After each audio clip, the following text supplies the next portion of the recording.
ভাবুন, একজনের হৃৎস্পন্দন ধীরে ধীরে কমে আসছে, চারপাশের শব্দ যেন দূরে সরে যাচ্ছে, সময় যেন থেমে গেছে।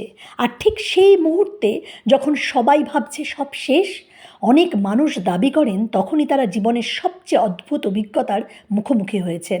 কেউ বলেন তিনি এক উজ্জ্বল আলোর দিকে এগিয়ে যাচ্ছিলেন, কেউ বলেন নিজের পুরো জীবনটা চোখের সামনে সিনেমার মতো ভেসে উঠেছিল, কেউ আবার বলেন তিনি নিজের শরীরটাকেই বাইরে থেকে দেখতে পেয়েছিলেন। কিন্তু প্রশ্ন হলো, এগুলো কি সত্যিই ঘটে, নাকি মৃত্যুর দ্বার প্রান্তে পৌঁছে মস্তিষ্ক আমাদের সঙ্গে এক শেষ খেলা খেলে? আজ আমরা জানব মৃত্যুর কাছাকাছি গেলে মানুষ কী অনুভব করতে পারে এবং এ সম্পর্কে বিজ্ঞান কী বলে। পৃথিবীর বিভিন্ন দেশে হাজার হাজার মানুষ এমন অভিজ্ঞতার কথা বলেছেন যারা কিছু সময়ের জন্য ক্লিনিক্যালি মৃত্যুর খুব কাছাকাছি পৌঁছে গিয়েছিলেন, কিন্তু পরে ফিরে এসেছেন। আশ্চর্যের বিষয় হলো, তাদের অনেকের বর্ণনার মধ্যে কিছু মিল দেখা যায়। সবাই এক কথা বলেন না, কিন্তু কিছু অনুভূতি বারবার ফিরে আসে, সময় থেমে যাওয়ার অনুভূতি। অনেক মানুষ জানান সেই মুহূর্তে সময়ের ধারণা বদলে যায়, এক সেকেন্ড যেন অনেক দীর্ঘ মনে হয়। মস্তিষ্ক যখন চরম চাপের মধ্যে থাকে তখন সময়কে অনুভব করার পদ্ধতি বদলে যেতে পারে। ফলে মানুষ মনে করতে পারেন তিনি অনেকক্ষণ ধরে একটি অভিজ্ঞতার মধ্যে ছিলেন, যদিও বাস্তবে সময় ছিল খুবই কম। জীবনের স্মৃতিগুলো ফিরে আসা সবচেয়ে বিস্ময়কর অভিজ্ঞতাগুলির একটি হলো লাইফ রিভিউ। অনেকেই বলেন তাদের জীবনের অসংখ্য ঘটনা খুব দ্রুত চোখের সামনে ভেসে উঠেছিল।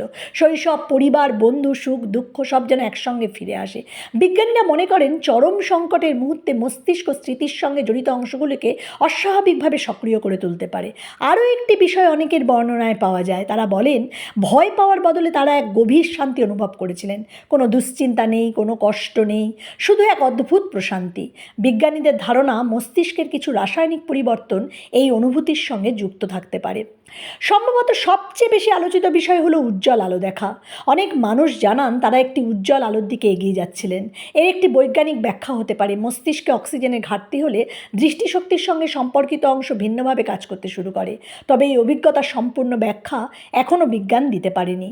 কিছু মানুষ বলেন তারা যেন নিজের শরীরের বাইরে ভেসেছিলেন, নিজের শরীর এবং আশেপাশের ঘটনাগুলোকে বাইরে থেকে দেখছিলেন। গবেষণায় দেখা গেছে মস্তিষ্কের নির্দিষ্ট অংশে অস্বাভাবিক কার্যকলাপ হলে এমন অনুভূতি সৃষ্টি হতে পারে। তাহলে সত্যটা কি? সত্যটা হলো বিজ্ঞান অনেক কিছু জানে, কিন্তু সব জানে না। আমরা জানি মৃত্যুর কাছাকাছি অবস্থায় মস্তিষ্কে অসাধারণ কিছু পরিবর্তন ঘটে। আমরা জানি মানুষের অনুভূতি, স্মৃতি এবং সময়বোধ বদলে যেতে পারে, কিন্তু আমরা এখনও নিশ্চিতভাবে বলতে পারি না প্রতিটি অভিজ্ঞতার পিছনে ঠিক কী কাজ করে।